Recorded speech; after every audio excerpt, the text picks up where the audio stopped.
అందరికీ నమస్కారం అండి. ఈరోజు మనము మిథున రాశి వారి యొక్క జాతక ఫలితాలను తెలుసుకోబోతున్నాము.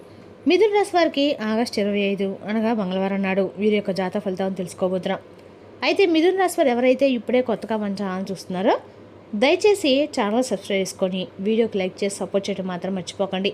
మరి వీడియోని ఎక్కడ కూడా స్కిప్ చేయకుండా చివరి వరకు చూసినట్లయితేనే మీకైతే పూర్తిగా అర్థమవుతుంది. రేపటి రోజున మీ యొక్క రాశి ఫలితాల ప్రకారం మీకు ఏ విధంగా ఉండబోతుందో తప్పకుండా తెలుసుకుందాము. మరి అంతకన్నా ముందుగా ప్రతి ఒక్కరికి కూడా ఏదో సమస్య ఉంటుందండి. సమస్యలు అంటే ఉండరు కదా. మరి ఆ సమస్యల పరిష్కారం కోసం ఎక్కడెక్కడికో వెళ్ళి జ్యోతిష్యం తెప్పించుకొని నిరాశ చెంది ఉంటే ఒక్కసారి మన గురుగారిని కాంటాక్ట్ అవ్వండి. శ్రీ తిముక దుర్గాదేవి ఆశీస్సులతో జ్యోతిష్యం బన్ను మన గురుగారు అఘోర తాంత్రివితో స్త్రీ పురుష వశీకరణ చేస్తారు. ప్రత్యేకమైన పూజలు చేసి భార్యాభర్తల సమస్యలు, మానసిక సమస్యలు, ప్రేమ పెళ్లి సమస్యలు, విద్య, ఉద్యోగం, వ్యాపారం ఎటువంటి సమస్యలకైనా 100% పరిష్కారం చూపిస్తారండి. మన గురువు పేరు వచ్చి కుమారస్వామి గారు. మీరు సంప్రదించిన ఫోన్ నెంబర్ 9381918252. చాలా నమ్మకమైన గురుగారు. సమస్య మీది పరిష్కారం మాత్రం ఖచ్చితంగా మన గురుగారి దగ్గర అయితే కలదండి. ఒకసారి నమ్మకంతో ప్రయత్నించండి. ఈ గురుగారి ద్వారా చాలామంది లబ్ధి పొందారు. మేము కూడా మాకున్న సమస్యల్ని ఈ గురుగారి ద్వారానే పరిష్కరించుకున్నాము. మీరు కూడా నమ్మకంతో ఒకసారి ప్రయత్నించండి. ఇక ఇప్పుడు మిథున రాశి యొక్క నక్షత్రాలు మృగశిర 3-4 పాదాలు, ఆరుద్ర 1-3-4 పాదాలు, పునర్వసు 1-3 పాదాలు ఈ యొక్క మిథున రాశి పదిలోకి వస్తారు. మిథున రాశికి అధిపతి బుధుడు.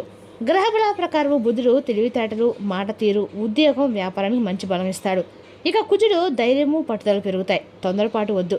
గురుడు అదృష్టము, ఆర్థిక విషయాలు సహకారం లభిస్తుంది. ఇక శుక్రుడు కుటుంబం, ప్రేమ సంబంధాలు అనుకూలిస్తాడు. ఇక చంద్రుడు ఆలోచనలు, స్పష్టత, కుటుంబ విషయాలు శ్రద్ధ అవసరము. శని ఆలస్యమైన పనులు క్రమంగా ముందుకు వెళ్తాయి.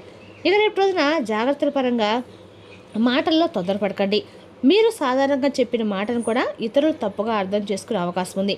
ముఖ్యమైన పత్రాలు, డబ్బు లావాదేవీలను జాగ్రత్తగా పరిశీలించండి. ఇక రేపు రోజున పరిహార పరంగా మంగళవారము ఆంజనేయ స్వామిని భక్తితో జపించండి.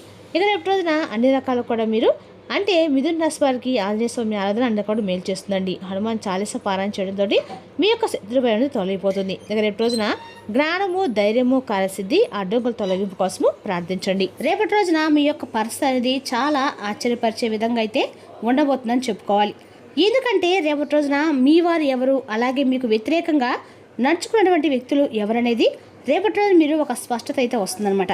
ఆ వ్యక్తుల పట్ల అయితే మధ్యాహ్నం తర్వాత మీరు అన్ని రకాల కూడా మీకు వ్యతిరేకంగా ఉన్నటువంటి కొంతమంది వ్యక్తులు మీ ముందుకు వచ్చి వారు మీకు ఏదైనా కానీ తిరిగి మరలా అంటే మీ ముందు ఇంతకుముందు గతంలో ఇచ్చినటువంటి మాట ప్రకారం కానీ లేదంటే ఇంకేదైనా కానీ గతంలో మీకు తెలియకుండా చేసినటువంటి పనులన్నీ కూడా మేము మీ యొక్క ప్రతి ఒక్క విషయంలో కూడా మేము ఇలా చేసాము, అలాగే మీ యొక్క ప్రతి మాటలో కూడా మేము అన్ని విషయాలను కూడా వేరే వారికి నెగిటివ్గా స్ప్రెడ్ చేసాము అనేటువంటి విషయాల గురించి మీ ముందు వ్యక్తపరిచి వారికై వారే క్షమాపణలు కూడా అడిగేటువంటి పరిస్థితి అయితే కనిపిస్తుంది. అయితే ఇది నిజమేనా అని చెప్పి మీరు కూడా చాలా వరకు ఆశ్చర్యపోక తప్పదండి. అయితే ముఖ్యంగా చెప్పాలంటే రేపటి రోజున జరగబోయేటువంటి ఆ యొక్క పరిస్థితి ఏదైతే ఉందో ఆ పరిస్థితి ఏమిటంటే శత్రువే వచ్చి మీ ముందు తలదించుకొని వారు చేసినటువంటి తప్పులన్నీ కూడా రేపటి రోజున మీ ముందు వ్యక్తపరుస్తారు. అలాగే క్షమాపణలు కూడా వేడుకుంటారు. అవకాశాలు కనిపిస్తున్నాయి. మరి ఈ విషయాన్ని కూడా క్లియర్గా తెలుసుకుందామండి. కాబట్టి వీడియోని ఎక్కడ కూడా స్క్రిప్ట్ చేయకుండా చూడండి. అప్పుడే మీకైతే పూర్తిగా అర్థమవుతుంది. రేపటి రోజున ఏ దేవతారాధన చేస్తే మీకు అనుకూలంగా ఉంటుందో, ఎటువంటి శుభప్రదంగా ఉంటుందో అనేటువంటి విషయాలు కూడా తెలుసుకుందామండి. మీరు అతి త్వరగా ఎవరిని కూడా నమ్మరు. ఎవరు మీకు వ్యతిరేకం అనేది గుర్తుపెట్టుకొని మరీ వారికి వడ్డీతో సహా ఇచ్చి పడేస్తూ ఉంటారు. అంటే బయటకు మరీ పెద్దగా ఎక్కువగా ఎవరితో కూడా స్పందించరు.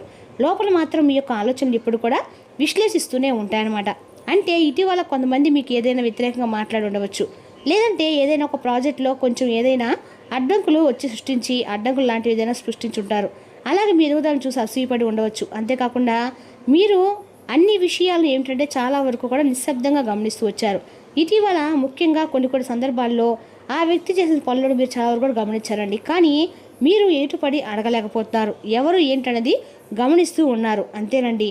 రేపటి రోజు మాత్రం మీరు ఖచ్చితంగా కూడా గమనించి ఆ వ్యక్తిని ఎవరైనా మీరు మాత్రం గట్టిగా అయితే నిలదీస్తారని కూడా చెప్పుకోవాలి. అదేవిధంగా రేపటి రోజున ఈ రాశి వారికి అన్ని రకాల కూడా ఏంటంటే మొహం మీద మాట్లాడేది మీకు ప్రధానమైనటువంటి ఒక పెద్ద సమస్యగా మారిందని చెప్పుకోవాలి. ఏంటంటే మరీ ముఖ్యమైన వ్యక్తితో లేదా ఎవరైనా కానీ ఒక వ్యక్తి మీ ద్వారా చాలా రకాలుగా సమస్యలను ఇప్పటికీ కూడా ఎదుర్కొంటున్నారు. ఎందుకంటే మీరు మాట్లాడేటువంటి దురుసు మాటలు కావచ్చు, లేదంటే మీరు ఏదైనా వ్యతిరేకంగా వారితో మాట్లాడి ఉండవచ్చు, లేదంటే ముక్కు సుటిగా వారితో కఠినంగా మాట్లాడవచ్చు. మీకు బాగా దగ్గరైనటువంటి ఒక వ్యక్తిని మీరు దూరం చేసుకున్నారు కాబట్టి నమ్మినటువంటి వ్యక్తులను మాత్రం మీరు వదులుకున్నారు. అలాగే మీ గురించి చెడుగా ప్రచారించినటువంటి వ్యక్తులతో మాత్రం మీరు సహవాసం ఇప్పటికి కూడా చేస్తూ ఉన్నారు. మనతో కొంచెం కటువుగా మాట్లాడినంత మాత్రాన వాళ్ళు మనకేం శత్రులు కారండి. వారు మన మంచి కోసం ఏదైనా కానీ ఒక సలహా కానీ లేదంటే మన గురించి ఏదైనా ఒక మంచి అభిప్రాయం చెప్పినప్పుడు అందులో మనకి తెలిసినంత వరకు మనం తెలుసుకోవాలి. అంతేకాని ఆటోమేటిక్గా వారు మన గురించి చెడుగా ఆలోచిస్తారేమో, మన గురించి ఏదైనా అంటే మనం ఏదైనా ఒక రూపాయి సంపాదిస్తున్నామని చెప్పి ఈర్ష్తో దేశంతో మన గురించి తెలియపోయిన మాటలు ఈ విధంగా అంటున్నారేమో అని చెప్పేసి వెంటనే వారి గురించి నెగిటివ్ ఆలోచించడం అనేది చాలా తప్పండి. కాబట్టి ఈ విషయంలో మీరు ఒక స్పష్టత కూడా వస్తుంది. ఎవరు మంచి ఎవరు చెడు అనేది రేపటిలో మీరు ముఖ్యంగా నిర్ణయం తీసుకుంటారు. ముఖ్యంగా ఇది మీకు పూర్తిగా గత కొంతకాలంగా ఈ సమస్యతో కొంచెం ఒత్తిడి కూడా ఎదుర్కొన్నారు. కానీ రేపటి రోజు మధ్యాహ్నం తర్వాత మాత్రం పరిస్థితి అనేది పూర్తిగా మారే సూచనలు అయితే ఎక్కువ కనిపిస్తున్నాయి. అదేవిధంగా రేపటి రోజున ముఖ్యంగా చెప్పాలంటే మీరు ఎప్పుడైతే క్రితంలో మీరు కొందరితో కొన్ని గొడవలు అయితే కొంతమంది వ్యక్తులతో పెట్టుకుని ఉండవచ్చు. అప్పటి నుండి వారు మాత్రమే కాకుండా వారి పక్కన ఉన్నటువంటి కొంతమంది వ్యక్తులు కూడా కొందరు మీ గురించి తక్కువగా అంచనా వేయడము అనేది కూడా అలాగే మీతో ఎప్పుడు ఏదోలా కొంచెం ఒక రకమైనటువంటి గొడవలు పెట్టుకోవాలన్నటువంటి ప్రయత్నాలు కూడా చేస్తూ ఉన్నారని చెప్పుకోవాలి. మరి అలాంటి సందర్భంలో రేపటి రోజు మధ్యాహ్నము అనేది మీ యొక్క అంటే తర్వాత 1:30 తర్వాత ఒక వ్యక్తి మీ దగ్గర తప్పకుండా వస్తాడండి. అలాగే ముఖ్యంగా చెప్పాలంటే ఆ వ్యక్తి ఏంటంటే పూర్తిగా కూడాను మీకు ఒక అపార్థం ద్వారా దూరమైనటువంటి వ్యక్తి అయ్యే క్లియర్గా చెప్పచ్చు. అయితే వారు చేసినటువంటి తప్పులన్నీ కూడా క్షమించమని చెప్పి ప్రాధాయపడతారు.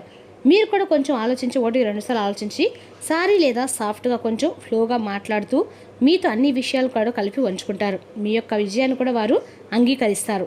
అంటే గతంలో మీ విజయాన్ని చూసి ఈర్షపడిన వారే ఎప్పుడు మీ విజయాన్ని చూసి అంగీకరిస్తారు.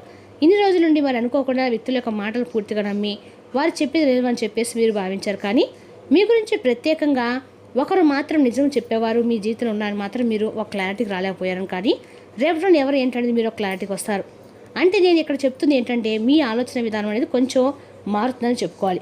ముఖ్యంగా మీ గురించి ఎవరు చెడుగా మాట్లాడుతున్నారు, ఎవరు మీ గురించి ఆప్యాయంగా అందంగా పంచుతున్నారనే వ్యక్తుల పట్ల మీరు ఒక స్పష్టతకు వస్తారని, అలాగే గతంలో మరి ఎందుకు ఈ విధంగా ఉండాల్సి వచ్చిందనే దాని గురించి కూడా చాలా వివరణ అనేది కూడా చెప్తూ చాలా నిదానంగా ప్రతి ఒక్క పరిస్థితిని కూడా తగిన విధంగా వివరించి మీకు చాలా క్లారిటీ చెప్పాలనేటువంటి ప్రయత్నాన్ని బలంగా అయితే వారు ముమ్మరం చేశారు. ముఖ్యంగా మీరు ఊహించిన విధంగా మీ యొక్క శత్రువు అనేవాళ్ళు సడన్గా వారికై వారే తగ్గి మీకు మీ దగ్గరికి వచ్చి మాట్లాడడం క్షమించమని చెప్పి అడగడాన్ని మీరు ఒక్కసారిగా నమ్మలేక ఆశ్చర్యపోతారు. అసలు ఎందుకు ఈ విధంగా జరుగుతుందని చెప్పేసి చాలా వరకు కూడా ఆశ్చర్యంతో ఉండిపోతారు. మరి దానికి తగినటువంటి కారణం ఏంటంటే దాని గురించి కనుక మీరు ఆలోచిస్తే కూడా కాసేపు ఉంటారండి. ఇక్కడ ముఖ్యంగా ఈ మార్పు అసలు ఎందుకని జరిగిందంటే మీ యొక్క స్థిరమైనటువంటి ప్రవర్తన అంటే ఎప్పుడు కూడా మీరు ఒకేలా ఉండడము. ముఖ్యంగా చెప్పాలంటే మీ నుండి మరి పెద్ద స్థాయిలో అంటే ఏ విషయం కూడా రియాక్షన్ అనేది లేకుండా ఎవరు కర్మ వాళ్ళదని చెప్పేసి మీరు భావిస్తూ ఉంటారు. మీ యొక్క మనస్తత్వం అనేది చాలా అద్భుతంగా ఉంటుంది. ఇలా ఇవన్నీ కూడా కలిపి వారిని ఒకసారిగా ఆశ్చర్యం నెట్టేస్తని చెప్పుకోవాలి. అలాగే కొంతమంది వ్యక్తులు మీ గురించి చెప్పినటువంటి విషయాలు కూడా మరింత అత్యంత ముఖ్యమైన కారణం అవుతుంది. అంతేకాకుండా మరి ఇటీవల మీరు పెద్ద స్థాయిలో కాస్త విజయాన్ని సాధించడం అనేది కూడా చూసి కొంతమంది వ్యక్తులు మీకు వచ్చినటువంటి గౌరవాన్ని కూడా చూసి ఈర్ష్యతో రగిలిపోయినని చెప్పుకోవాలి. మరి ముఖ్యంగా గ్రహస్థితి మార్పు వల్ల మీ యొక్క భావోద్వేగంలో కొంచెం కూల్నెస్ అనేది రేపడం కనిపిస్తుంది. కొన్నిసార్లు ఏంటంటే మీ నిశ్శబ్దం మీకు అన్ని విధాలు కూడా గెలుపు అనేది కూడా తీసుకొస్తుందని చెప్పి భగవంతుడు మీకు ఒక సూచన కూడా అందిస్తాడు. అయితే ముఖ్యంగా ఈ విధంగా జరగడానికి కలిగినటువంటి కారణం గ్రహస్థితి కూడా ఒక ప్రధానమైనటువంటి కీలక పాత్ర అని చెప్పుకోవాలి. మరి రేపటి రోజున ఈ సమయంలో శని స్థిరత్వాన్ని మీకు ఇవ్వబోతున్నాడు. అలాగే బుధుడు సంభాషణ మరింత ఎక్కువగా మెరుగుపరుచుకోబోతున్నాడు. మరి చంద్రుడు వచ్చేసి భావోద్వేగాలను మనసుని సాఫ్ట్గా చేయబోతున్నాడు. అందుకే విభేదాలు అనేవి రేపటి మీకు పూర్తిగా తగ్గి మీ యొక్క శత్రువుల యొక్క ఆలోచన విధానం కూడా పూర్తిగా మారిపోయి మీ గురించి తిరిగి మనస్ఫూర్తిగా మీ విజయం కూడా ఎంకరేజ్ విధంగా రేపటి వారు మీ దగ్గరికి వ్యక్తపరచడం అనేది చాలా ముఖ్యమైనటువంటి విషయం. ఇక రేపటి గ్రహస్థితి యొక్క ముఖ్యమైన లక్ష్యము ఈ విధంగా ఉండటం వల్ల ప్రధానంగా శని కూడా మీకు అనుకూలంగా ఉంటాము. బుధుడు మీకు మంచి అనుకూలమైనటువంటి సంభాషణ తీసుకురావడము రేపటి మీకు ఒక మంచి ప్లస్ పాయింట్గా ఉండటం అనుకున్నటువంటి పనుల్లో మంచి విజయం కలిగేలా చేస్తుందని చెప్పుకోవాలి. అంతేకాకుండా రేపటి చెప్పాలంటే మీకు ఉత్తరం దిక్కు ప్రయాణం అనేది చాలా శుభప్రదంగా కనిపిస్తుంది. దీనివల్ల మరింత ఎక్కువ లాభం అనేది మీకు దీర్ఘకాలమైన సమస్యలతో బాధపడుతున్న వారికి కూడా రేపటి రోజున ఈ దిక్కు ప్రయాణం చేయడం వల్ల మీకు ఎంతో మార్పు అనేది ఖచ్చితంగా వస్తుందండి. రేపటి రోజున విద్య, ఉద్యోగ, వ్యాపార, రాజకీయాలు కూడా చాలా అనుకూలమైన రోజు అండి. కుటుంబంలో అతిపెద్ద శుభవార్త కూడా వినబోతున్నారు. తెలివిగా ఆలోచించి ఓపిక అడుగులు వేస్తే మీ ప్రయత్నాలకి మంచి ఫలితాలు దక్కే అవకాశం అనేది స్పష్టంగా ఉంది. మరి తెలుసుకుందాం మిథున రాశి యొక్క జాతక ఫలితాలు. తిరిగి రేపు మరో వీడితో మళ్ళీ కలుసుకుందాం. Thank you for watching.